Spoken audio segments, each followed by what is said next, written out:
Et du coup, voilà, je vais passer à l'autre slide. Alors, l'idée, c'est que ça va se passer en plusieurs parties. Il y aura 7 parties dans ce que je vais vous présenter. Donc, il y a une petite introduction, en fait, qu'est-ce que le développement personnel en globalité, avec une introduction aussi au niveau du coaching, parce que le développement personnel et le coaching, ça a un lien.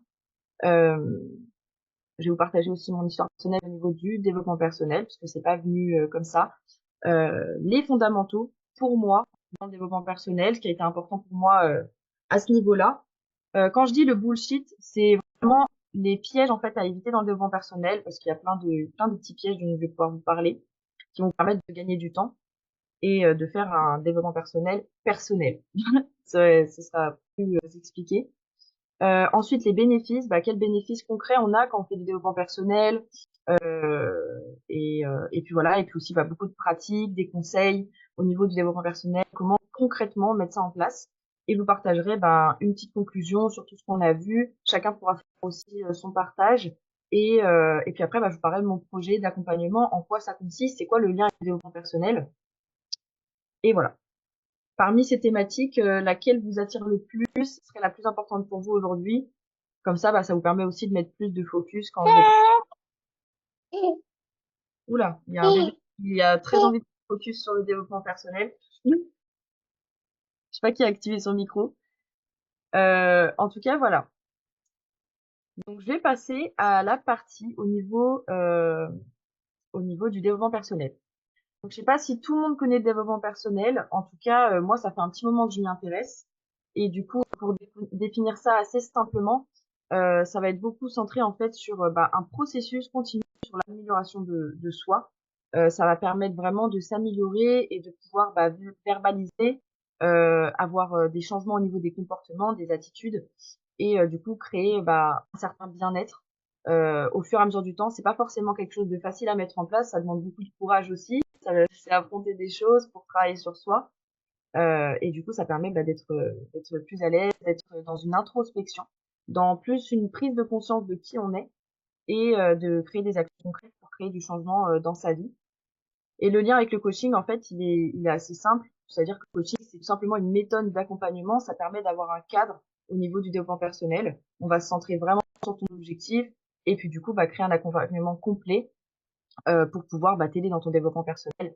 Mais vu qu'on peut pas s'améliorer sur tout, le coach, il va pouvoir se centrer sur une chose importante.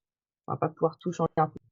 Et en fait, pour expliquer rien que la différence, parce qu'il y a beaucoup de mentors, par exemple, de personnes qui sont peut-être des exemples dans le domaine dans lequel on est, la différence entre un coach et un mentor, il est important à comprendre dans le sens où ce mentor-là, il va avoir une expertise, il va avoir un savoir, il va avoir plein de qualités qui vont être différentes d'un coach, parce que le coach, lui, va vraiment se concentrer sur le moment présent et sur l'accompagnement en fait, d'une personne pour découvrir ses ressources propres pour mieux affronter les défis du moment présent et aussi du passé qui peuvent continuer dans le présent. Et l'idée, c'est qu'on va pouvoir travailler avec le coach sur tout ce qui est au niveau des croyances. Donc, je sais pas si tout le monde sait ce que c'est une croyance.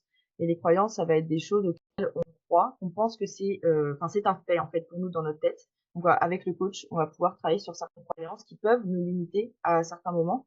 On va aussi pouvoir travailler sur des perceptions qu'on va avoir et aussi nous permettre de nous responsabiliser à certains moments. Donc, quand j'entends responsabiliser, c'est de prendre sa part dans ce qui se passe plutôt que de rentrer dans l'accusation de l'autre. Et du coup, le coach va être vraiment dans ce processus de créer de l'autonomie chez l'autre. L'objectif du coach, c'est pas de prendre une place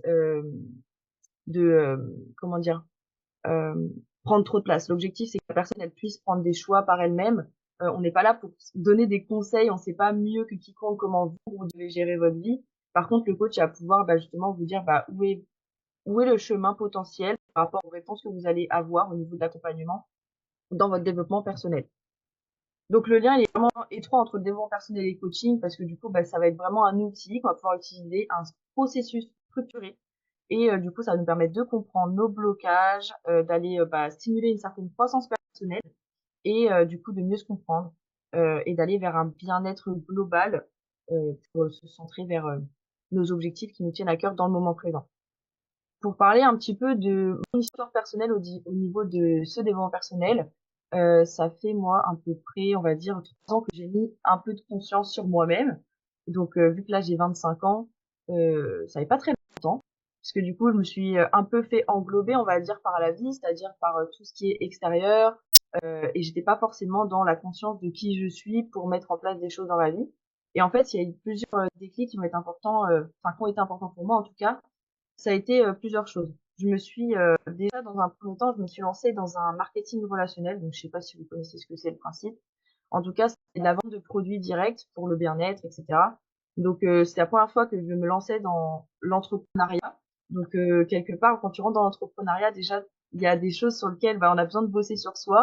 Donc du coup, ça m'a entre guillemets forcé à faire un pas dans le développement personnel. Donc on m'a dit Charline, regarde des vidéos de développement personnel, tu vas voir, tu vas trouver des réponses et tout. Donc je me suis mis à fond euh, dans le développement personnel. Dès que j'avais un problème au niveau de mon activité, la personne qui bossait avec moi, elle me disait bah regarde cette vidéo, tu vas voir, tu vas mieux comprendre, etc. Mais je suis devenue addict des vidéos, c'est-à-dire que au début j'avais beaucoup de conscience, de connaissances, de plein de choses. Je me dis waouh, c'est un truc de fou.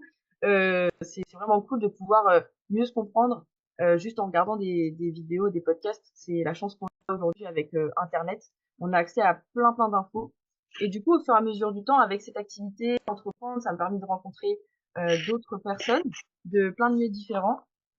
Ça serait, il y a quelqu'un qui fait du bruit avec le micro, je sais pas qui c'est. Euh, et du coup, ça m'a ouvert l'esprit en fait sur plein de choses. J'ai rencontré plein d'autres personnes euh, dans le dans le dans mon activité et puis même d'autres choses. Donc du coup, ça ouvre l'esprit rien que changer ses fréquentations. Et après, du coup, ma conscience elle était vraiment différente des choses. Je me suis dit ah ouais, c'est possible de faire de faire ça, de penser comme ça. Ah moi je pensais que c'était toujours sa faute. Ah bah je pensais que mon ressenti, je devais le ressentir. Voilà, c'était comme ça, je pouvais rien faire. Et ce côté impuissant, il est un peu parti. Pas sur tout, hein, parce que bien sûr on peut pas tout, on contrôle pas les choses. Mais en tout cas, ça m'a permis de mettre plus de conscience et de voir les choses différemment. Et du coup, là, ça, je me suis dit, waouh, faut vraiment que je change. J'ai appris à mieux me connaître et je me suis rendu compte, mais je me suis construit sur une vie qui est pas la mienne. Enfin, c'est étrange à dire, mais quelque part, quand on se connaît pas soi-même, on construit une vie, pas forcément par rapport à ce qu'on veut vraiment, mais par rapport, à plein d'autres choses qui sont extérieures à nous. Et du coup, j'ai décidé, de quitter mon travail. Moi, avant, je faisais de la pâtisserie. Je pensais que j'étais épanouie, j'avais tout le cadre qui était top, voilà, petit CDI, achat d'appartement, tout qui paraît, à l'extérieur, parfait, on va dire. C'est un peu tout ce qu'on nous demande depuis qu'on est né, d'avoir un travail, de bien travailler, d'être un bon gentil garçon, une bonne gentille fille. Puis du coup, j'ai tout quitté, voilà. Parce que du coup, grosse prise de conscience et grosse prise de conscience égale tirer un trait sur des choses qui nous conviennent pas. Et j'en parlerai un peu plus tout à l'heure, mais du coup, je pouvais plus continuer en fait là-dedans. Et ça a été vraiment un processus sur le long terme. C'est pas venu comme ça les prises de conscience. C'est petit à petit en me questionnant sur plein de choses. Et c'est là que je me suis dit, mais en fait, le développement personnel, ça a réellement changé ma vie. Et je me suis dit, mais il y a des gens jusqu'à 60 ans qui passent à côté de leur vie juste parce qu'ils n'ont pas mis conscience sur qui ils étaient. Et ça, je trouve que c'est énorme de pouvoir rien que se rendre compte de ça. Et c'est pour ça que je me suis lancée dans une école de coaching profond. Donc, pour ceux qui connaissent, enfin, il y en a pas qui me connaissent, mais pour ceux qui me connaissent pas, je suis rentrée dans l'école de David Laroche, du coup, donc Paradox School, pour apprendre à faire du coaching profond. Parce que concrètement, voilà, du développement personnel de son côté, c'est bien, mais j'avais besoin d'aller plus en profondeur. J'adore apprendre et j'avais envie en fait de pouvoir transmettre tout ce que j'ai pu apprendre déjà de mon côté, mais en plus d'avoir des outils encore plus solides pour accompagner les personnes à créer ce cheminement personnel aussi. Et donc là, ça a été vraiment le l'ascenseur émotionnel parce que du coup il y a plein de choses, des prises de conscience c'est bien mais c'est aussi difficile parfois, ça demande d'avoir du courage, ça demande d'avoir envie d'avancer et puis d'avoir aussi de la résilience et plein de choses. En tout cas on passe par des vagues émotionnelles mais en tout cas derrière qui permettent de mieux se connecter à soi-même, donc c'est pour un mieux-être en fait. Donc c'est pour ça qu'après quand on rentre dans la boucle c'est difficile de s'arrêter. Et du coup, j'ai travaillé sur moi, donc sur plein de choses concrètement, parce qu'on parle de développement personnel, mais réellement, c'est travailler sur des choses chez soi, donc travailler par exemple sur des traumas, sur des comportements, sur le fait d'avoir de la gratitude pour qui on est. Ça peut être vraiment toutes ces choses-là qui sont réellement concrètes. Par exemple, quelqu'un qui vit comme moi, quand j'étais petite, j'ai vécu un trauma, et quand j'étais petite, qui s'est répété plusieurs fois. À un moment donné, je me suis dit: «Mais en fait, je suis en train de revivre la même chose tout le temps. Je me fais revivre mon trauma, c'est pas possible, je peux pas rester comme ça» et de pouvoir travailler dessus, changer mes perceptions et surtout prendre une responsabilité là-dessus pour avancer d'autant plus. Mais ça, je l'expliquerai en détail après parce que il y aurait plein de choses à dire. Mais du coup, ça a un résultat concret en fait dans sa vie. Quand on travaille sur un trauma, sur des comportements, ça permet d'être plus aligné avec qui on est, mais aussi d'avoir de meilleures relations avec les autres. Et ça, enfin, c'est énorme. C'est énorme pour moi en tout cas qui a envie de créer des relations saines et d'avoir une bonne relation avec moi-même et surtout d'avoir une vie alignée. Donc c'est pour ça que j'adore ce que je fais et j'adore surtout pouvoir transmettre tout ça parce que ça a énormément de valeur pour moi et je sais que tout le monde n'a pas forcément accès à ce genre d'infos parce que c'est le fruit de 3 ans de recherche perpétuelle de qui je suis que je vous partage et du coup je pense aussi même si vous posez la question je pense que chacun on a eu des expériences dans notre vie qui nous ont poussé en fait quelque part à se reconnecter à qui on est et à se développer personnellement. Je sais pas si vous avez un moment pour vous mais en tout cas quoi qu'il arrive ça arrive toujours à un moment donné. Donc voilà pour cette partie-là. Juste, est-ce que vous avez des questions déjà sur ce sujet ou sur mon développement personnel, sur le développement personnel? Je suis prête à répondre aux questions si besoin. Si c'est bon, je continue. Ok. Alors du coup, je passe à la partie suivante. Alors en fait, j'ai identifié les fondamentaux pour moi. Alors bien pour moi, hein, parce qu'il y aura plein de personnes qui font du développement personnel, c'est peut-être pas ceux-là qu'ils auraient choisi. Mais en tout cas, pour moi, le développement personnel, ce qui est important, ça va être ces 3 piliers-là, la connaissance de soi, la prise de responsabilité et identifier justement les émotions, les ressentis, nos croyances, nos rapports aux autres. Je pense que déjà, si on arrive déjà à avoir une connaissance de soi, c'est déjà énorme. Après, je suis allée un peu plus loin, mais en tout cas, voilà, pour moi, c'est ça le plus important. Il y a plusieurs phases en fait pour moi dans la connaissance de soi, dans laquelle je suis passée, et c'est un peu ce dont je vous ai parlé juste avant. Pour arriver à une connaissance de soi, c'est-à-dire qu'au début, la première phase, ça va être vraiment, quelque part, sortir de cette spirale de vie. C'est-à-dire, on est dans notre quotidien, on est dirigé par ce qui se passe surtout beaucoup à l'extérieur, par rapport à notre éducation aussi. Donc, compliqué de se connaître soi-même quand on te demande, quand tes parents ou quand l'extérieur te demande d'être autre chose que toi.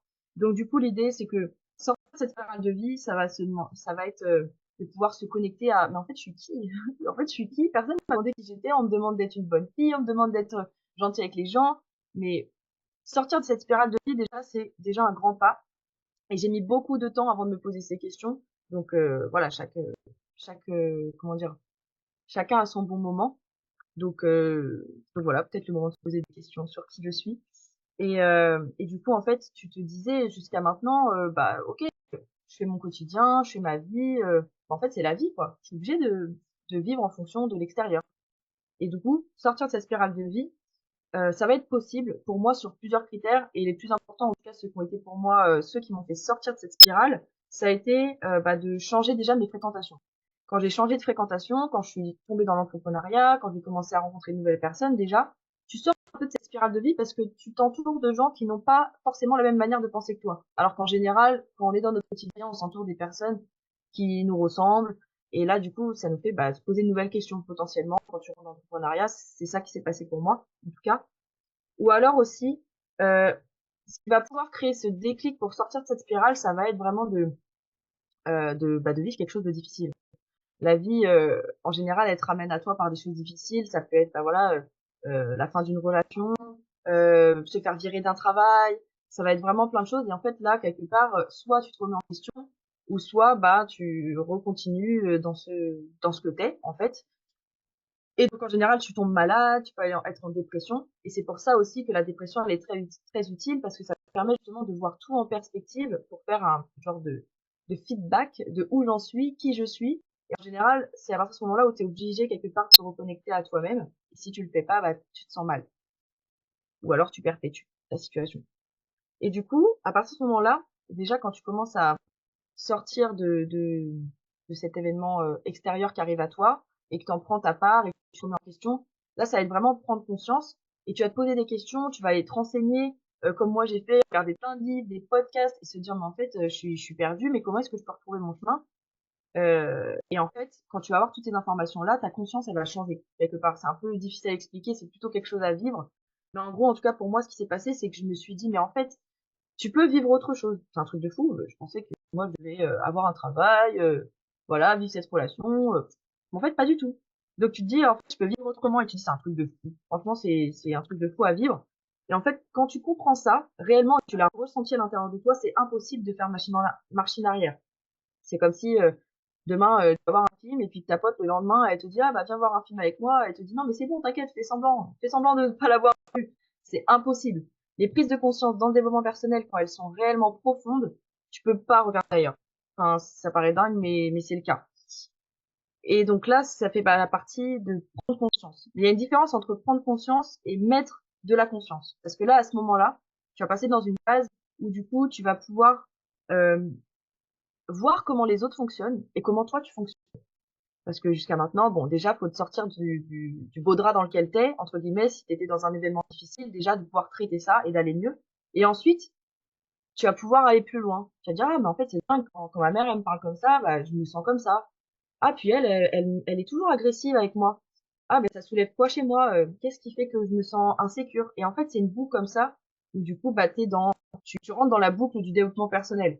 Parce que là, tu es dans la prise de recul et tu arrives à voir les choses autrement que de le prendre pour toi, directement, tout ce qui se passe, et être plus connecté à soi et ce qui se passe en nous, en fait. Voilà, j'espère que c'est clair, c'est peut-être un peu, j'essaie d'expliquer au mieux avec mes mots. Mais en tout cas, moi, c'est ce que j'ai vécu. Et du coup, ça m'a permis, bah, quelque part, de tomber dans une réelle connaissance de moi et de mieux comprendre l'autre aussi. Et ça te crée en fait une ouverture énorme, bah, sur la vie, sur le monde, le champ des possibles. Et du coup, là, à partir de ce moment-là, tu deviens vraiment acteur de ta vie. Et ça te fait aussi, bah, tu as besoin, pour rentrer dans cette phase-là, de prendre ta responsabilité. C'est pour ça que je parle de la deuxième phase que j'expose là, la responsabilité, parce que c'est un super, une super transition. Je sais pas vous, mais à quel moment ou une situation de votre vie vous vous êtes posé des questions sur vous-même pour la première fois? Peut-être que c'était pendant un événement compliqué ou autre chose. En tout cas, je suis sûre que c'est déjà arrivé. Heu, Ensuite, donc pour la prise de responsabilité. Ce qui est important, en fait, même pour la connaissance de soi, il y avait le côté s'informer, lire des podcasts, ça c'est très bien, ça fait partie de la prise de responsabilité. Mais l'idée après, c'est aussi de savoir se prioriser et prendre des décisions pour soi plutôt que d'attendre que l'extérieur prenne des décisions pour nous. Et ça, enfin, c'est dingue, mais quelque part, quand j'ai quitté mon travail, quand j'ai quitté ma relation de couple qui me convenait plus, je me suis responsabilisée sur le fait que, en fait, je me respecte assez pour arrêter ce qui me convient pas. Et il y a beaucoup de personnes qui, rien ne passe même pas cette étape-là, qui restent dans une vie, dans un travail, dans une relation qui ne leur conviennent pas parce qu'ils ne sont pas dans la responsabilisation de ce qui se passe et ils ne se respectent même pas eux-mêmes. Et c'est parce que c'est difficile, hein, on est d'accord, il n'y a pas de jugement là-dessus et ça demande une force et un courage aussi de mettre en place. Mais en tout cas, c'est déjà un premier pas de se prioriser et de se responsabiliser dans les situations qui se passent à l'extérieur, plutôt que de reprocher à l'autre. Chose qu'on aime bien faire en France en tout cas. Reprocher à l'autre, c'est toujours sa faute, c'est toujours l'autre. Donc de sortir aussi de ça. Et là, à partir de ce moment-là, il y a eu, pour ma part, dans mon développement, il y a eu une bonne petite phase, voilà, où j'étais déjà là-dessus, dans me poser des questions. Et j'ai mis 2 ans avant de prendre conscience de rien que l'étape que je vais vous parler juste après. C'est la prise de conscience des schémas psychologiques inconscients qu'on met en place sans s'en rendre compte. Et ça, je ne le savais absolument pas. Donc du coup, j'ai étudié, pour vous dire, il y a même pas un mois, le triangle de Cartman, au niveau, bah, de justement, ce triangle avec, victime, persécuteur et sauveur. Donc, on fonctionne tous avec ce système-là, mais rien que d'en prendre conscience dans certains instants de notre vie, ça nous permet aussi de nous responsabiliser. Parce que des fois, on veut sauver l'autre, on engueule l'autre et on inverse un peu tous ces rôles-là. Je vais pas rentrer dans le détail, ce serait un peu trop long, mais l'idée, c'est de prendre sa responsabilité, dans ce côté, voilà, je ne suis pas sauveur, je ne suis pas persécuteur, je ne suis pas une victime et de pouvoir se positionner en adulte, sans jouer un rôle. Mais ça demande vraiment un travail et ça se fait petit à petit. Même moi, dans toutes les situations, je fais toujours des fois le rôle de sauveur, de persécuteur ou de victime, ça arrive à tout le monde. Donc, euh, donc c'est ok aussi. Et ensuite, quand on a passé cette étape-là, on arrive d'autant plus à rentrer en connexion avec l'autre. On rentre dans une compréhension réellement de l'autre, de ce qu'il est. Parce qu'en général, on est plus centré sur nous que sur les autres. Et là, le fait de comprendre ce qui se passe, ça crée une certaine écoute, une compréhension de l'autre et bah, de meilleures relations, forcément. Quand on se responsabilise et qu'on rejette pas tout sur l'autre, c'est d'autant plus simple. Donc voilà. À savoir, je veux vraiment surtout ajouter, faire attention, le fait de tout ce que je raconte là, c'est vraiment des choses à prendre entre guillemets avec des pincettes, c'est vraiment un chemin. L'idée, c'est pas de se fouetter à la fin du call et de se dire ouais, bah je me responsabilise pas, oh là là, je me connais pas. L'objectif, c'est vraiment de se dire ah ok, bah j'étais pas au courant et puis je vais mettre des choses en place, je suis bienveillant avec moi-même et l'objectif, c'est que je m'améliore en fait de jour en jour et c'est très bien comme ça. Ensuite, j'ai ajouté la partie identifier. Identifier, pour moi, ça a été vraiment une clé aussi qui était importante dans mon développement personnel. C'est d'identifier mes ressentis et mes émotions, de les repérer. Déjà, rien que les repérer. Parce qu'il y a beaucoup de personnes qui ne s'intéressent même pas à ce qu'ils ressentent, et sans s'en rendre compte, parce que quelque part, ça peut faire partie de notre éducation. Des fois, nos émotions, elles sont pas la bienvenue, on n'a pas le droit de pleurer, on n'a pas le droit de crier, on n'a pas le droit d'être en colère. Là, l'objectif, ça va pas être de juger ce qu'on ressent, ça va être d'être dans, ok, je ressens ça, c'est un fait, personne ne peut remettre en question une émotion.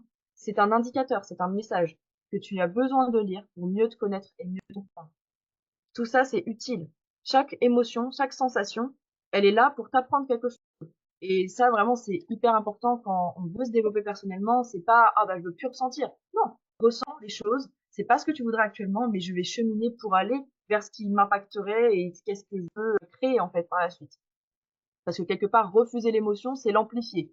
Donc, je vous conseille pas du tout de vouloir dégager une émotion. En tout cas, pour ma part, ça ne fonctionne pas. L'objectif, ça va être de l'accueillir et de voir qu'est-ce que ça révèle, en fait, derrière. Euh, et ce que je voulais ajouter, hum, oui, l'émotion aussi, qui est importante quand on les identifie, c'est c'est pas forcément, un problème de ressentir, ça c'est une certitude, mais l'idée c'est qu'une émotion, elle vient toujours d'une perception, en tout cas d'une histoire qu'on se raconte derrière quelque chose qui se passe. Donc du coup, même si ça paraît fou, c'est pas l'événement qui crée un problème, c'est la perception qu'on en a et c'est ça qui nous crée une émotion. Et c'est pour ça qu'en coaching, on travaille beaucoup sur justement nos perceptions, nos croyances. Parce qu'en général, c'est beaucoup ça qui viennent soulever des choses chez nous et qui nous mettent en réaction. En fait, c'est ça, hein, les émotions, ça nous met beaucoup en réaction aussi de l'extérieur. Et du coup, voilà. Au niveau de tout ça, je sais pas, est-ce que quelqu'un a des questions? Est-ce que c'est clair? Ou est-ce qu'il y aura besoin d'éclaircissement sur cette partie-là? Je vois pas le chat, alors c'est vrai que s'il y a des questions, je les vois pas. Non, Non, pour c'est l'instant, good, il c'est n'y en a good. pas. Il n'y en a Ok, pas. d'accord, ça marche. Alors, Tu as le droit de continuer en respirant plus. Moi, j'aurais une question éventuellement, si on peut les poser à l'oral, les questions. oui, vas-y, dis-moi. Euh, Qu'est-ce que toi, enfin, ouais, qu'est-ce qui était le plus difficile pour toi à identifier, enfin, ouais, je vais faire plutôt comme ça. Quand est-ce que tu as identifié quelque chose qui était pas évident pour toi, et en fait, d'ouvrir les yeux sur ce truc-là? Ouais, quand est-ce que ça t'est arrivé, en fait, d'identifier un truc où tu t'es dit, ouais, ça, faut Euh, que je le change, il faut que j'en prenne conscience et que je le change. alors, un exemple concret, bah, par exemple, dans ma relation de couple, par exemple, avant que je sois en couple, bah, c'est vrai que j'avais l'impression d'être fermée et de pas forcément être à l'écoute de l'autre, et du coup, ça crée des conflits euh, internes et externes, et quelque part, ça permet pas de créer une relation réellement. Donc, ça me posait problème, bah, non seulement pour moi, parce que j'étais pas vraie, entre guillemets, parce que du coup, je mettais un masque, et en même temps, et en même temps, je voulais autre chose. C'est-à-dire, je voulais pas créer une relation où c'était, voilà, c'était une relation bateau, où soi-disant dans la surface tout va bien et au final, au fond, tout est flou. Donc du coup, ce que j'ai décidé de mettre en place, c'est de me dire, ok, la personne, elle veut vraiment être avec moi, elle veut vraiment être en couple avec moi. Bah, c'est quoi le problème? Qu'est-ce qui fait qu'on n'arrive pas à entrer en communication? Qu'est-ce qui fait qu'on n'arrive pas à s'aimer? Et je trouve que ça, c'est le plus difficile, c'est quand t'arrives pas à aimer les gens alors qu'au fond, il y a une bonne intention derrière. Et du coup, de changer cette perception où je suis focus sur moi, je suis focus sur ma frustration de j'ai pas la relation que je veux, j'ai pas ce que je veux, et de me focus sur, ok, qu'est-ce qui se passe chez l'autre, qu'est-ce qu'il vit en fait pour que ça se passe comme ça? Et de prendre conscience réellement que dans ce que tout l'autre, dans tout ce que l'autre va faire, il y a une bonne intention derrière. Et je me dis pas que l'autre il fait les choses pour me faire du mal, je me dis pas que l'autre il veut me détruire ou quoi que ce soit. L'objectif il est toujours bienveillant même s'il est mal formulé. Et c'est à moi d'aller creuser et poser des questions. Et quand j'ai créé ça, Ça a mis du temps, ça n'est pas venu comme ça. C'était compliqué de trouver le tact aussi pour pouvoir dire les choses. Et en même temps, derrière, c'est ça qui a créé de gros changements. C'est-à-dire que du coup, je me dis, ah, je me sens, je crée le couple que je veux. Et là, ça crée de réels changements concrets, moins de frustration sur ce qu'on sent, d'incompréhension aussi. Les incompréhensions dans le couple, c'est chaud. Et dans les deux côtés. Ouais. Bah oui, c'est ça. Parce que du coup, ça crée une meilleure communication. Parce qu'à partir du moment où toi, tu t'autorises à dire les choses, à dire ce que tu ressens, à exprimer, poser des questions sur l'autre, en fait, quelque part, l'autre, c'est ton miroir. Donc, du coup, plus tu vas lui poser de questions, plus l'autre va se permettre aussi de poser des questions. Si toi, tu te permets de ressentir, l'autre se permet de ressentir, et ça crée une boucle, en fait, virtueuse un peu du couple où, ok, euh, c'est, c'est, c'est beaucoup plus intéressant en tout cas que de rester muré dans son truc. Ah de toute façon il est comme ça. Ah, de toute façon il fait que de me faire chier. Il met pas ses chaussettes dans la dans la machine. En fait stop quoi. Sortir un peu de ça et de dire ok je veux créer la relation. Ok je l'amène. Amène-le. Arrêtons de tout le temps dire que c'est l'autre. Amenons tout ce qu'on a envie dans une relation. Ouais, ça me parle. Ça me parle même beaucoup. Ça c'est trop bien. C'est une super clé je trouve. Donc voilà. Est-ce que j'ai répondu à ta question ou pas? Yes, ouais, carrément. Ok, Merci. trop bien. Avec plaisir. C'est vrai que c'est compliqué d'expliquer quand c'est des trucs où faut conscientiser. Déjà rien que pour faire ce call, j'ai introspecté sur moi pour pouvoir voir mais qu'est-ce que j'ai fait en fait. Parce que on fait des trucs des fois et on se rend pas compte. Donc voilà pour la partie des fondamentaux. Je vais essayer. Alors je sais pas au niveau du timing. Hop, je vais voir. Donc ensuite pour l'autre partie. Du coup, c'est une partie qui est importante pour moi parce que du coup il y a beaucoup de choses dans lesquelles on tombe souvent dans le développement personnel pour moi. Ça va être aussi 4 parties importantes, donc le contrôle permanent, l'insuffisance perpétuelle, le fait de lire, que ça soit suffisant, et aussi de commencer par faire. Je vais venir plus en détail pour qu'on comprenne un peu ce que je veux dire. Quand je parle de contrôle permanent, c'est que quelque part, quand on rentre dans cette boucle d'amélioration de soi, quelque part, on n'est jamais assez bien et du coup, on va contrôler tout ce qu'on fait. Ah il faut pas que je fasse ça. Ah faut que je fasse ci. Un peu comme si on était des robots. Alors que pas du tout. L'idée, c'est aussi de pas rentrer dans ce contrôle où je vais travailler sur moi pour devenir quelqu'un d'autre. Parce que ça, c'est pas mal aussi. Tout contrôler pour pouvoir être quelqu'un d'autre, par exemple, on admire une personne, et cette personne-là, on va la mettre sur un piédestal, et en fait, on va être dans le fantasme que je vais être cette personne, et rentrer dans le contrôle, ok, elle fait ça, donc moi, je vais faire ça aussi. Même les coachs dans le développement personnel, tous les podcasts, etc. Vraiment, de pas rentrer dans le truc où quelqu'un est meilleur que vous, ou que vous vous contrôlez pour être quelqu'un d'autre. La meilleure manière d'être heureux et d'être épanoui, c'est d'être dans l'acceptation et dans l'accueil de qui on est, avec nos parts d'ombre et nos parts de lumière. Ce sera la meilleure des choses à faire parce qu'il n'y a rien de mieux que d'être qui on est. Voilà. C'est très bien comme ça, pas besoin de contrôler tout. Et quand je parle d'insuffisance perpétuelle, c'est que vu qu'on rentre dans ce développement personnel, où du coup on doit être tout le temps mieux, on doit s'améliorer soi-même, en général on tombe tous un peu dedans au tout début, parce qu'on pense qu'on peut améliorer tout, que ça va être génial, et en fait on peut toujours être mieux. Mais l'idée c'est pas de se dire que on peut être mieux plus tard. L'idée c'est de se dire je suis mieux dès maintenant, rien que dans la manière de se dire je suis dans cette démarche en fait de m'améliorer. Rien que ça c'est déjà énorme. Donc d'être dans la suffisance dans le moment présent quelque part. L'objectif c'est d'être mieux maintenant, pas de se sentir mal au quotidien parce qu'on n'est pas assez bien. Parce que l'objectif du développement personnel c'est d'être bien au quotidien maintenant. On vit que dans le présent et pas dans le passé ni dans le futur. Donc autant être suffisant dès maintenant. Voilà. Et aussi donc la partie lire, parce que j'entends beaucoup il faut lire, etc. Lire, lire, lire. Alors c'est très bien, franchement c'est top, ceux qui lisent, franchement continuez de lire. Mais l'idée, franchement, si vous lisez un livre et que vous voulez vraiment ressortir grandi et d'avoir l'impression de faire réellement du développement personnel, ça va être vraiment juste retenir un truc. Juste retenir un truc et se dire, ok, comment est-ce que je vais pouvoir l'appliquer réellement dans ma vie concrètement? Qu'est-ce que j'ai changé dans ma vie? Qu'est-ce que je vais changer? Qu'est-ce que j'ai changé dans ma vie avec ça?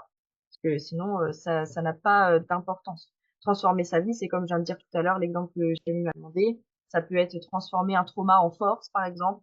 J'ai lu ça et ça m'a donné envie, en fait, de faire de mon trauma une force pour avancer. J'ai décidé de créer mon business par rapport à ça. Je sais pas, mais vraiment d'avoir un truc concret dans les faits, un changement réel. Et ça va être vraiment important aussi pour avancer. Et pour parler de commencer par vouloir faire, là, ça va être un peu plus profond. Enfin, c'est une réflexion du coup que j'ai pu avoir avec Christelle au niveau de ça, mais je trouve que c'est hyper important. C'est-à-dire que dans le développement personnel, il y a beaucoup de choses qui ressortent.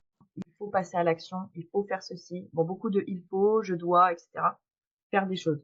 Dans le développement personnel, l'idée c'est qu'il y a rien à faire en vérité, il y a rien à changer. Il suffit juste que tu sois qui tu es en vérité.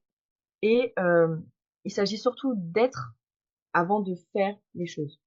Donc il y a une différence entre être et faire.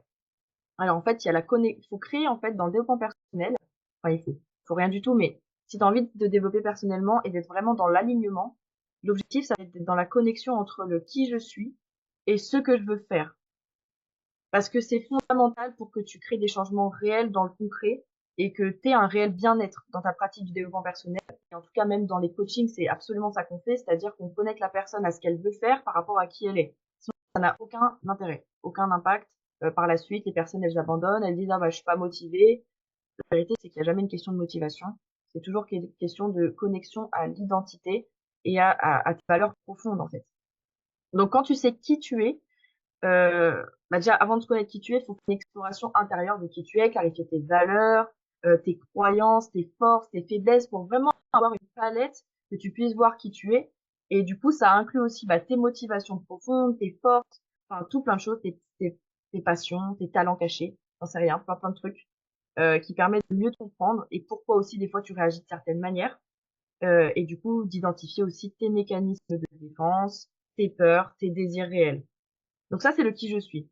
Et savoir ce que je veux faire, ce qui va être important, c'est de définir en fait du coup des objectifs clairs et cohérents avec qui tu es vraiment. Parce que souvent, on suit des objectifs par rapport à des attentes sociales, des influences externes. Et l'idée, en fait, c'est que quand tu fais du développement personnel, c'est d'être vraiment aligné avec tes valeurs et tes véritables aspirations pour créer de réels changements concrets. Ça répond en fait quelque part à tes besoins à l'intérieur de toi. Le fait de mettre ça en place quand tu fais des choses, c'est tellement quelque chose de fort chez toi que du coup, tu vas le faire instinctivement. Et ça va faire que tu vas être inarrêtable dans ta mission personnelle, dans ton contexte professionnel, si c'est le cas, ou personnel, peu importe ou les deux. En général, c'est un impact sur les deux. Et du coup, cette connexion intime entre l'être et le faire, c'est là où tu crées des résultats significatifs et c'est là où c'est durable. Et ça qui est important. Donc en gros, il faut se dire que le schéma d'hier, ça va être vraiment, je vais faire des choses pour avoir des choses et pour devenir quelqu'un. Donc plus concrètement, c'est une personne qui s'identifie à ce qu'elle a, c'est-à-dire j'ai une belle voiture, j'ai un CDI, j'ai des vacances, etc. Donc ça, c'est le schéma dans lequel où, en général, c'est un peu plus compliqué. Le schéma d'aujourd'hui, qui pour moi est à mettre en place, c'est je suis quelqu'un et je fais des choses par rapport à qui je suis et du coup j'obtiens par rapport à ça. Et ça va être important parce que du coup, t'es pas dans l'identification de ce que tu as, mais tu crées des choses par rapport à qui tu es, donc tu trouves ton métier par rapport à qui tu es et du coup ça fait que tu obtiens ce que tu veux dans la vie. Donc voilà. Est-ce que c'est clair au niveau de l'être et du faire? Moi j'ai mis beaucoup de temps avant de comprendre la relation entre ça, enfin l'être et le faire, parce que pour moi c'était tellement ancré de faire des choses, de prouver des choses, que du coup, c'était pas très très clair pendant très longtemps. En tout cas, moi, je vous inviterai à vous poser plusieurs questions. Euh, Est-ce que vous, déjà, vous n'avez pas eu l'impression, en fait, de moins vous sentir avec vous-même quand vous faites quelque chose? Là, c'est qu'il y a des questions à se poser aussi, c'est significatif. Et c'est pas que vous êtes nul, c'est pas que vous êtes pas motivé. C'est vraiment que il y a une information à prendre en compte là-dedans. C'est pas forcément que ça vous convient pas, mais c'est peut-être juste un truc à ajuster qui va faire que ça va vous plaire. Pas forcément le métier. Par exemple, ça peut être, vous êtes, je sais pas vous faites de la vente de produits, puis ça vous convient pas, mais en fait, la vérité, c'est que vous aimez bien la vente de produits, mais c'est juste que les horaires ne vous conviennent pas parce que votre valeur famille, elle est tellement importante que pour vous, votre métier, ça vous fait perdre du temps avec votre famille. Donc c'est juste, ajuster le planning, par exemple. pas obligé de quitter son travail à chaque fois. Mais du coup, c'est important aussi de se poser ces questions et des questions comme, bah, quelles sont mes valeurs, mais réellement? C'est-à-dire que dans mon planning, qu'est-ce qui est révélateur de qui je suis? Parce qu'il y a des valeurs, OK, la valeur bienveillance, la valeur, entraide, mais en réalité, les valeurs, tu les trouves dans ton planning. Concrètement, où est-ce que tu mets de l'argent? Où est-ce que tu donnes du temps et tu passerais sans rendre compte? Où est-ce que, même à des conversations, par exemple à minuit, qu'est-ce que tu ferais que tu pourrais pas t'arrêter de parler ou de faire? Et c'est là où tu vois vraiment tes valeurs fondamentales. Et aussi, ben, des questions comme, quels sont mes objectifs? Qui qu'est-ce que mes objectifs révèlent de moi aussi? Quel type de personne je deviens en poursuivant mes objectifs? Pour avoir une vision long terme aussi et pouvoir, voir ce qui se passe par la suite. Et comment mes actions actuelles nourrissent mon bien-être et ma croissance par rapport à qui je suis et pas par rapport à ce qu'on fait. Voilà. Ensuite, par rapport à l'autre partie que j'ai préparée, les bénéfices. Après, je pense que les bénéfices, on les voit depuis tout à l'heure parce que j'en parle un petit peu depuis tout à l'heure. Mais l'idée, c'est que ça crée bah, un bien-être global, bah, surtout bah, parce que tu n'as plus de dissonance entre tes actions et ton identité. Donc, c'est déjà énorme. Ça te permet de passer bah, plus à l'action de manière alignée et dans le bien-être et dans la durabilité aussi des projets. Ça crée aussi plus de focus, plus de clarté. Et en fait, tes choix, ils deviennent plus évidents, plus naturels. Parce que quand tu te connais, tu fais du développement personnel, tu te connais mieux, tu fais des choix qui sont plus en accord avec qui tu es. Donc, c'est beaucoup plus clair. L'énergie aussi, des fois, bah, en général, quand tu travailles sur toi, elle est plus durable.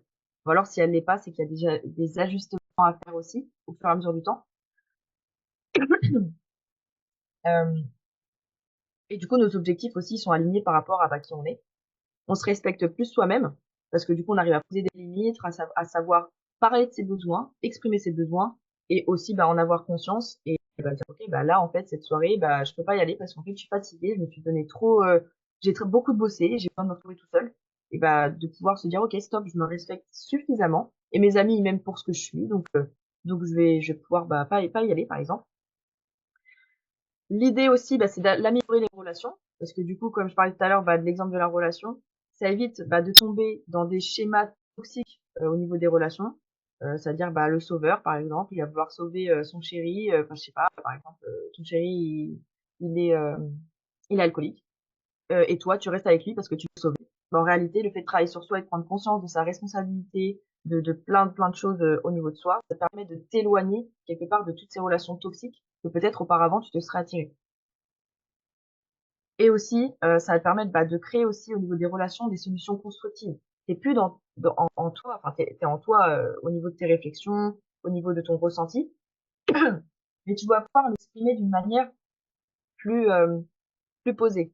Dans le sens où, bah, la personne, tu vas pouvoir être vraiment à l'écoute de ce qu'elle vit, de ce qu'elle est et ça sera de la même chose dans les 2 sens.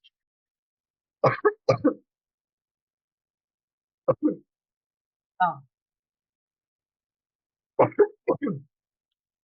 OK, et aussi de pouvoir créer, bah, du coup, une meilleure communication. Donc la meilleure communication, bah, ça rentre aussi dans les relations, c'est-à-dire que la communication va être plus dans une écoute active, vraiment d'éviter les malentendus, d'exprimer ce qui se passe. Parce que dans chaque chose que les gens expriment au quotidien, il y a la façade, il y a ce qu'ils disent.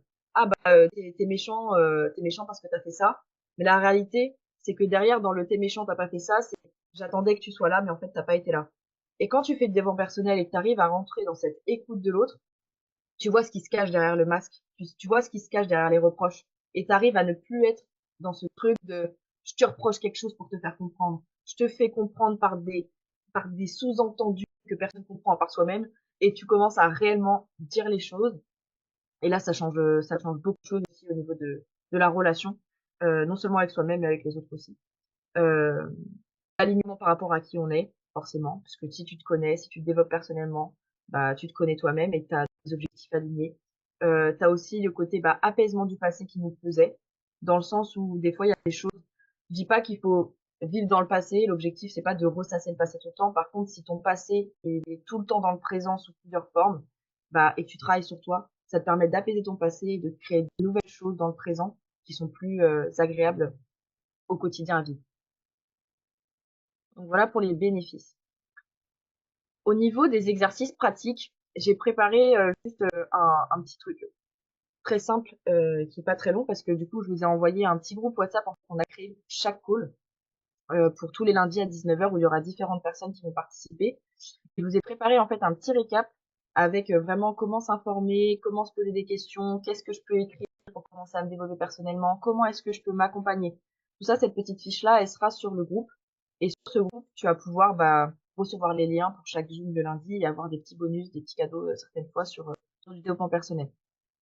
Donc l'idée, au niveau des exercices pratiques, c'est s'informer. Alors c'est tout bête, moi j'ai commencé avec Chloé Bloom. Je sais pas si vous connaissez Chloé Bloom. Mais sur ce moment-là, ça me parlait pas mal. J'ai écouté beaucoup de vidéos, je regardais tout simplement sur YouTube. Je mettais, je comprends pas, mon copain, il comprend pas quand je dis ça. Développement personnel, Chloé Bloom. Et puis ça me sortait des gros sujets, et du coup je sélectionnais celui qui me parlait le plus. Et puis comme ça me permet de m'informer réellement sur ok, je comprends mieux pourquoi l'autre fonctionne comme ça. Je comprends pourquoi moi je fonctionne de cette manière. Et là c'est super intéressant. Et aussi s'informer aujourd'hui, je sais pas si tout le monde utilise ChatGPT, mais moi je le fais beaucoup pour m'informer. Je pose beaucoup de questions à ChatGPT sur plein de sujets et pour même m'informer. Par exemple, j'ai une problématique, je lui parle de ma problématique et des fois ça m'ouvre l'esprit sur des trucs. Je dis putain, mon pote il m'a dit ça la dernière fois, mais j'ai pas compris. Il m'a dit ça ça ça ça ça. Comment est-ce que je peux réagir pour lui faire comprendre que moi je veux tel truc. Et ChatGPT, il te sort tout un truc. Ça te permet de t'aider dans ton cheminement et de t'informer sur comment est-ce que je peux changer mes relations, créer autre chose. Et ça, je trouve ça pas mal. Parce que quand t'es tout seul et t'as besoin d'un avis objectif, ChatGPT, au moins, il a pas de jugement et il te dit rien du tout à part ce qui est concret. Et puis, il peut même te diriger vers des personnes de développement personnel. Tu lui demandes qui parle de ce sujet-là et il va te donner des choses à regarder. Donc ça, c'est pas mal. Écrire. Écrire, c'est quelque chose que j'ai eu beaucoup de mal à faire. Parce que je prends pas le temps d'écrire, je suis assez speed et j'aime beaucoup être dans l'action. Mais bon, l'action sans introspection, c'est un peu compliqué parce que du coup, t'es pas aligné forcément avec toi-même. Et quand tu écris, ça te permet aussi de pouvoir libérer des choses, ancrer des choses en soi. Ce qui paraît dingue, c'est que l'écriture, je parle pas sur l'ordinateur, hein. Écrire à la main avec un stylo sur une feuille, c'est vraiment important. Parce que l'idée, c'est que quand tu vas écrire à la main, ça va pouvoir ancrer des choses dans le mouvement de ton corps. L'idée, c'est de passer aussi par le corps quand tu écris. Et du coup, d'écrire des trucs tout bêtes. C'est-à-dire, même parler de ses peurs. Dire, voilà, j'ai peur de ça. Se poser, des questions aujourd'hui. Comment est-ce que j'ai vécu cette journée? Quelle sensation a été désagréable pour moi? Et d'écrire ça. D'écrire tout ça. Et derrière, ça te permet, d'évacuer certaines choses qu'on n'évacue pas, en fait, en général, au quotidien. On prend pas le temps pour soi d'introspecter, d'écrire tout ce qu'on ressent. Et pourtant, c'est ultra important pour voir les choses. Ah ouais, en fait, il s'est passé ça, ça, ça, j'ai ressenti ça. En général, on occulte beaucoup de choses quand on les pose pas à l'écrit. Et donc, se poser des questions. On peut se poser des questions à l'écrit, mais rien que de se poser des questions dans sa tête quand il se passe quelque chose, quand il se passe une situation et que t'es là en mode, je sais pas trop quoi réagir. Là, mon côté impulsif, il a envie d'envoyer tout péter et de se dire non, je vais me poser les bonnes questions. Dans le sens où la relation que je veux avec cette personne, j'ai pas envie de la blesser, j'ai pas envie non plus de créer des problématiques, c'est un domaine professionnel, j'ai pas envie de créer ceci, cela, et de pouvoir se poser des questions sur comment est-ce que je vais pouvoir entreprendre les choses la prochaine fois. Donc, au moment donné, réagir de la manière qu'on peut, parce qu'on est un être humain et on peut pas être parfait non plus, mais en tout cas de pouvoir se poser des questions par la suite. C'est pas parce que l'événement est passé qu'on peut plus se poser de questions. On se repose des questions sur ce qui s'est passé pour pouvoir agir différemment la prochaine fois. Et donc voilà, je vous ai préparé une petite fiche de toute façon sur le groupe WhatsApp avec tous les indicateurs de tout ça. Et se faire accompagner. Se faire accompagner, pour moi, ça a été super important. Parce qu'à chaque étape de mon développement personnel, je me suis fait accompagner. Au tout début, non, parce que j'étais en mode initiation. J'apprenais beaucoup de choses, des connaissances, plein de petites connaissances. Mais parfois, ça peut être compliqué d'avancer sur des sujets qui sont pas évidents. Quand tu travailles sur des traumas, des violences sexuelles, etc., c'est pas simple. T'as pas le recul forcément, alors que quelqu'un d'extérieur qui va t'accompagner à voir les choses différemment, c'est beaucoup plus facile. Et c'est quelqu'un qui va pouvoir te repousser aussi dans tes retranchements. C'est-à-dire que lui, son objectif aussi, c'est de t'accompagner. Donc si t'as envie d'y aller, on y va à fond. Et il va pas te laisser le choix d'avancer quelque part si t'as réellement toi aussi envie d'avancer. Donc c'est un soutien qui est vraiment intéressant. Et rien n'est plus beau pour moi en tout cas de se faire accompagner dans le mieux-être de la vie au quotidien.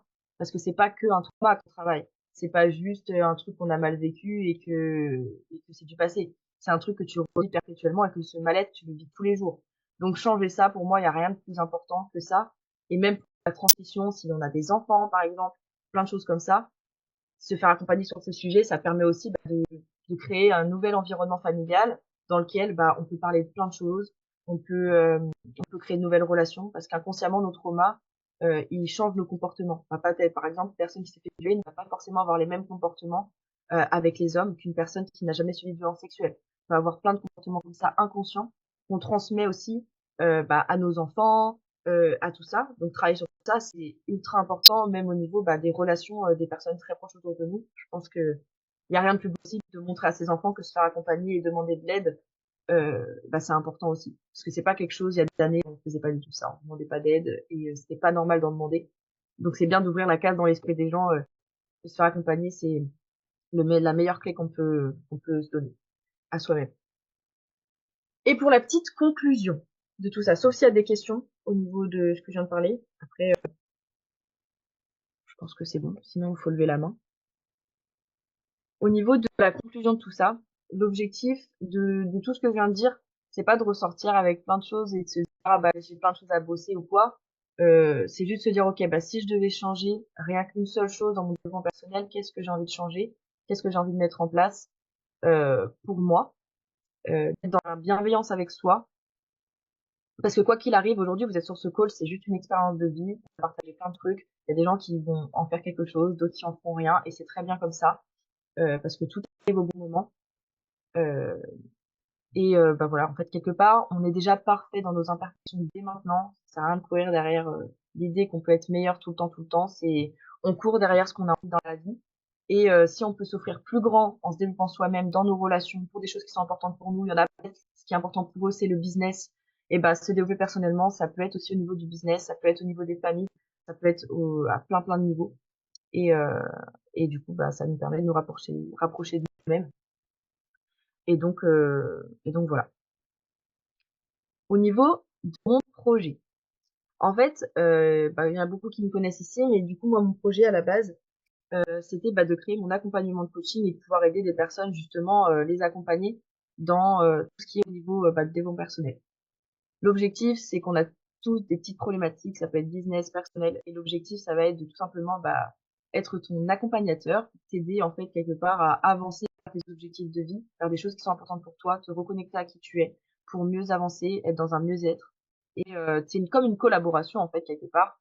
Toi, tu es là, tu es toi, et moi je suis moi, et je t'aide à voir autre chose, à voir des solutions différentes, sans te donner forcément de conseils. Et mon but c'est pas de te donner des conseils, je ne suis personne pour te dire comment vivre ta vie. Par contre, je peux te poser des questions qui te permettent de voir les choses autrement, pour que tu puisses trouver des solutions différentes. Parce qu'aujourd'hui, on est beaucoup à croire qu'en continuant d'une manière, euh, d'une manière, comment dire, en se comportant de la même manière tout le temps, on va se créer des nouvelles choses. Alors que la réalité, c'est pas possible. La seule manière d'avoir des résultats différents dans nos relations, dans notre vie pro, c'est de mettre de nouvelles choses en place. Sauf que quand tu as la tête dans le guidon, tu trouves que la première solution que tu trouves toujours. Et le coach, il est là justement pour ça, pour t'amener à voir tout ça.